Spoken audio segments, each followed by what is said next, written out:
අපිට දිගු ආර්ථික උපාය මාර්ගයක් ඕන. ඒ ආර්ථික උපාය මාර්ගයේ වැදගත්ම සාධකය මොකද්ද?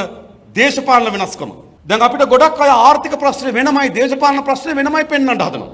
එකම කඹේ ආර්ථිකය කියන ලණුවත් දේශපාලන කියන ලණුවත් විසින් තමයි මේ අර්බුදය නිර්මාණය වෙලා තිබෙන්නේ. ඒ නිසා මේ අර්බුදයට වෙනම දේශපාලනයට උත්තර වෙනම ආර්ථිකයට උත්තර නැහැ. මේ අර්බුදයේ තියෙන එකම මාවතේ මේ අර්බුදය ගොඩනගෙන ගැනීම සඳහා දේශපාලන උත්තරයක් වගේම ආර්ථික උත්තරයක් ඕන. දෙක එකට තියෙන්නේ. දේශපාලන උත්තරය වංචාව දූෂණයෙන් තොර, නාස්තියෙන් තොර, කාර්යක්ෂම මෙරටේ පුරවැසියට ආදර්ශයක් දෙන, මෙරටේ පුරවැසියුණු පාලනයට සම්බන්ධ කරගන්න, සිළු දෙනා එක්ව එකට වැඩ කරමින් මේ රට ගොඩනැගීම සඳහා මැදිහත් වෙන දායක වෙන පාලනය. දේශපාලනය. ආර්ථිකයේ මා කලින් කියන අර්බුදයන්ට උත්තර හොයන්න ඕන. එක ආනයන අපනයන පරතරය දැන් තියෙන ඩොලර් බිලියන 8.1ක්. ඩොලර් කෝටි 810ක පරතරයක් තිබෙනවා. මේ පරතරය අඩු කරගන්නේ කොහොමද? අපේ ආනයන ආදායම, අපේ අපනයන ආදායම වැඩි කරගන්නේ කොහොමද? අපි ගොඩක් තැන් හොයාගෙන තිබෙනවා. අපිට khනිජ නිධි හරහා, මිනිරන් නිධි හරහා, අපේ කුරුඳු හරහා, අපේ තේ හරහා, අපිට ආවේනික භාණ්ඩ හරහා, ඒ වගේම ලෝකයේ අලුත් වෙළඳපොළක් විශේෂම අප්‍රිකානු කලාපයේ වේගෙන් වර්ධනය වෙමින් තිබෙනවා. ඒ අප්‍රිකානු කලාපයේ නව වෙළඳපොළක් කරා අපේ අපනයන ආදායම වර්ධනය කර ගැනීම. අපේ ආනයන වියදම යම් ප්‍රමාණයකට අඩු කර ගැනීම. සමහර අධිපරිභෝජන භාණ්ඩ පිළිබඳ අපි මතයක් සමාජ කතිකාවතක් අපිට අවශ්‍ය වෙයි. ඊළඟ අපේ නිෂ්පාදනය කරගත හැකිද? අපි කුරහම් පිටරටින් ගේනවන. අපි මුංගඩ පිටරෙන් ගේනවන. අපි කවුපි ගේනවන. බඩේරිකු ගේනවන. මේ මිරිස් ගේනවන. ලූණු ගේනවන. ලොකු ලූණු ගේනවන. අර්ථාපල් ගේනවන. සීනි ගේනවන. අපි කුෂ්කාර්මික රටක් වෙන්නේ කොහොමද? අන්න එතන යම් අපි ආනනික වියදම් අඩු කර ගැනීම සඳහා සැලැස්මක්.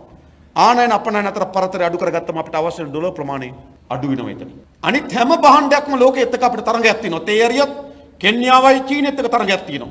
හැබැයි අපිට තරඟයක් නැති එකක් තියෙනවා. මොකද අපේ ලොකේෂන් එක. අපේ පිහිටීමට ආවෙනික බිස්නස් එක. ඒක තමයි අපේ නාවික කර්මාන්තය. අපේ කොළඹ වරාය ලෝකේ දියුණුතම සංවර්ධන වරාය බවට පරිවර්තනය කරන්න. අලුත්ම තාක්ෂණ එකතු කරන්න ඕන. වේගයෙන් නිදාස් කිරීමේ පටිපාටි ඇති කරන්න ඕන.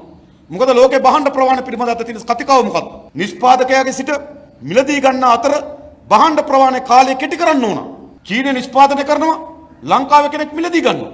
මාසයක් මුහුද හිටපුවා මොකද වෙන්නේ? නිෂ්පාදකයාට ඇති වැඩකුත් නැහැ, ගත්තු කෙනාට වැඩකුත් නැහැ. ඒ නිසාද ලෝකේ කටයුතු කරමින් තියෙන කොතෙන්ද? අද ලෝකේ කටයුතු කරමින් තිබෙන්නේ මුහුදේ ඉන්න කාලය අඩු කරන්න, කාර්යක්ෂම කරන්න ඕන. අද නාවික ගමනාගමනයේ තියෙන කොහොමද?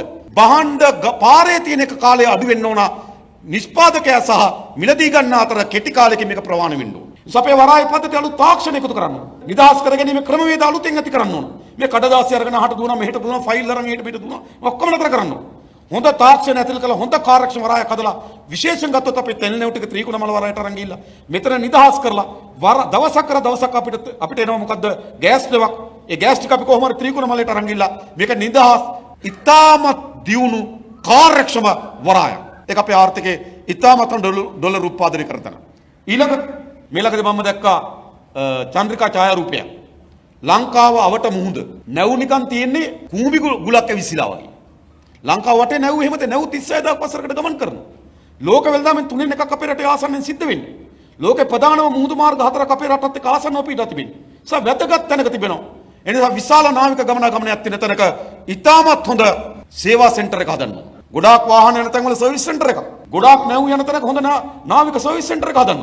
නැවක් ගිලෙන්නේ කොතනද ගොඩ ගන්න අපි? ගිනි ගන්න කොතනද බේර ගන්න අපි? එන්ජිම කඩා වැටෙන්නේ කොහොමද හදන්නේ අපි?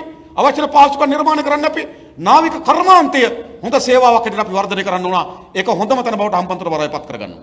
ඒක චීනී සමාගම් එක්ක අපි එකඟතාවයකට එන්න ඕන. මේක තමයි අපේ සංවර්ධන සලස්ම කියන්නේ. මේ පීටිමත් එක්ක ඩොලර් උල්පත් මේවා හොඳේ. ඊළඟ සංචාරක ව්‍යාපාරය. නේද අපිට නැගෙනහිර වෙරළ තීරිය, දකුණු වෙරළ තීරිය. දකුණේ වාරගම් කාලේ නැගෙනහිර නිදහස්. නැගෙනහිර නිදහස් කාලේට දකුණු වාරගම් අවුරුදු පුරාම හොඳම සංචාරක ව්‍යාපාරයක් ගෙනෙන්න පුළුවන් වෙරළ තීරියක් තිබෙනවා. හොඳ දේශගුණික කලාප දෙකක් තුනක් තියෙනවා. ඒ වගේම ජෛව විවිධත්වයක් තිබෙනවා. සත්තුන්ගේ විවිධත්වයක් තියෙනවා. පරිසර පද්ධතියේ විවිධත්වයක් තියෙනවා. අතිශය වැදගත් පිහිටීමක ස්වභාවික සම්පත් තිබෙනවා. ඒ වගේම ගත්තොත් අපිට 2500ක නටබුන් තියෙනවා. එතන සංචාරක ව්‍යාපාරය ඉතාම හොඳ තෝතැන්න. ඒක අපේ ආර්ථිකයේ ප්‍රධානම තැන බවට පරිවර්තනය කරගන්න ඕන. ඊළඟ ගත්තොත් ලෝකේ IT වෙළඳපොලෙන් මාකට් එකෙන් අපි පංගුවක් අත්පත් කරගන්න ඕන. ඒ අත්පත් කරගන්නකොට විශේෂයෙන්ම අපි දන්නවා ලෝකේ භාණ්ඩ වෙළඳපොළ වගේම ශ්‍රම වෙළඳපොළ කියන එකත් වැදගත්. 2021 විදේශගත වෙලා තියෙනවා 1,21,000. 1,21,000න් 800යි වෘත්තීමය රැකියාවන් සඳහා ගින් තියෙන්නේ. 6යි. 24.1ක් ගිහිලා තියෙන ගෘහ සේවිකාවන්. ඒක ආසන්න වශයෙන් ගත්තොත් 26000ක් විතර ගින් තියෙනවා ගෘහ සේවිකාවෝ. 25.9ක් 28,000ක් වගේ ගිහිලා තියෙන්නේ නුපුහුණු රැකියා. ඒ කියන්නේ 50%කට ආසන්න ප්‍රමාණයක් වුණාද? නුපුහුණු ගෘහසේවිකා 32ක් ලිපිකරු වගේ රස්සා. ඔන්න අපි රස්සා. ලෝකයේ දියුණුතම සමවැදපොලෙන් පංගුවක් අපිට අත්පත් කරගන්න බැරුව. අපේ අධ්‍යාපනයේ නව පරිවර්තනයක් අත්පත් කරගන්න ඕන. අත්පත් කරන ලෝකයේ දියුණු සමවැදපොලෙන් පංගුවක් අත්පත් කරගන්න ඕන අපි. ඒ වගේම IT මාකට් එකේ විශාල පංගුවක් අපි අත්පත් කරගන්න ඕන. අපි සැලසුම් කළා තියෙන ඩොලර් බිලියන 10ක 15ක ආර්ථිකයක් IT හරහා අපිට යන්න පුළුවන් කියලා. අපි ලංකාවේ ඉන්න IT ශාස්ත්‍රය පිළිබඳ අත්දැකීම් තියෙන අයත් එක්ක අපි සාකච්ඡා කරා. ඒ වගේම ඉන්දියාවේ IT ශාස්ත්‍රය වර්ධනය කරේ කොහොමද? කියලා ඒ පිළිබඳ රිසර්ච් කරපු කණ්ඩායමක් එක්ක අපි සාකච්ඡා කරමින් ඉන්නවා. ඒ නිසා අපි හිතනවා IT ශාස්ත්‍රයේ ලොකු පංගුවක් අපිට අත්පත් කරගන්න පුළුවන් ලෝක වෙළඳපොලේ. ඉස්සලස්මක් තිබෙනවා. ඒ වගේම අපේ කුසකර්මාන්ත ඉස්සරහට අපි ගේන්න ඕනකමක් තිබෙනවා. අපේ රටේ ආහාර ටික අපි නිෂ්පාදනය කරගන්න. තාක්ෂණය ඇතුල් කරන්න ඕන. අලුත් බීජ ප්‍රභේද හඳුන්වා දෙන්න ඕන. අලුත් මාකට් එකක් හඳුන්වා දෙන්න ඕන. ඇසුරුම් කරන්නේ ගබඩා කරන කියන කර්මාන්ත අපේ රටේ ඉන්න ඕන. අපේ රටේ නිෂ්පාදනය කරන එළවලු වල ප්‍රවාහණය විතරක් 38ක් අපත යනවා. 38ක් අපත යන ප්‍රවාහණයදී. අපිට ගබඩා කරන කියන එකක් නැහැ. අපිට ඇසුරුම් කරන කියලා එකක් නැහැ.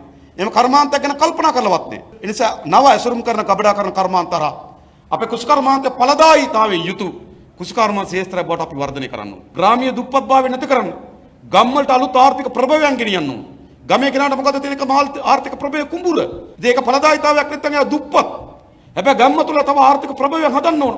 ගමේ දුවට එක ආර්ථික ප්‍රභවයක්, දරුවට තව ආර්ථික ප්‍රභවයක්. තියෙන ආර්ථික අවස්ථා අපි ගමේ නිර්මාණය කරන්න ඕන. නිර්මාණය කළ අපේ රට ලෝකේ දියුණුතම රාජ්‍ය බවට පරිවර්තනය කළ හැකියි. ඒ සඳහා රාජ්‍යාංශ වගේම පෞද්ගලික අංශ. රාජ්‍යාංශයේ බර ක්‍රමානුකූලව අඩු කරන්න ඕන. රාජ්‍යයේ මුළු දේශපාලන බඳවා ගැනීම අත්හිටුවන්න ඕන. රජයේ දක්ෂතා මත උසස් වීම වගකීම් පැවරීමේ යාන්ත්‍රණයක් අපි හදන්න ඕන.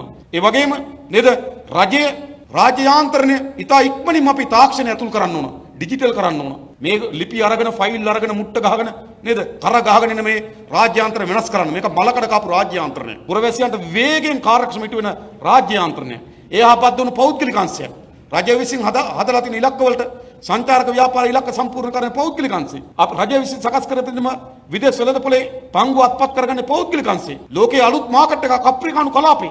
අපේ ව්‍යාපාරිකයන්ට අපි අලුත් මාකට් එකක් වල එහෙට යන්න දෙන්නත් ඕන.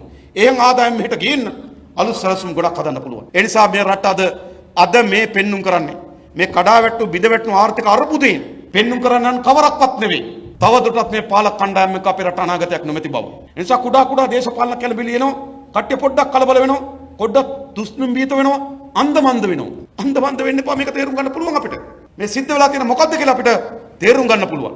ඒ නිසා අපිට තිබෙන්නේ කුමක්ද? මේ ආර්ථික ගමනත් දේශපාලන ගමනත් වෙනස් කිරීමේ බාර දූර කාර්යය අපි පටන් ගමු. ඒ වෙනුවෙන් අපිට දීර්ඝ කාලන වැඩක් තිබෙනවා. අපි ඔක්කොම එකට පොර බැදුවොත් අපේ දරුවන් අපි විඳින දුක අත්පත් නොවන රටක් අපිට නිර්මාණය කරන්න පුළුවන්. එහෙම නැත්නම් රනිල් ඇවිල්ලා ණයක් අරගෙන ටිකක් විකුණලා මේ අවුරුද්දේ බේරගනි ලබන අවුරුද්දේ ආයෙ ප්‍රශ්නය එනවා. මේක 2000 එන්න තිබු ප්‍රශ්නයක්. වික්කා ණයක් ගත්තා බේරගත්තා. 15 වෙන්න තිබ්බා වික්කා ණයක් ගත්තා බේරගත්තා. 20 ආවේ ණයක් ගන්න බැරුණා විකුණන්න නැතුව ගියා. ඔන්න ප්‍රශ්න. ඒ නිසා නව ආර්ථික උපාය මාර්ගයට අපේ රට පරිවර්තනය කරමු. ඒ වෙනුවෙන් අපි හැමදෙනාම එක්ව වැඩ කරමු. එකතු වෙමු කියලා ආරාධනා කරමින් මම නතර වෙනවා. බොහොම ස්තුතියි හැමදෙනාටම. ජය වේවා කියලා ප්‍රාර්ථනා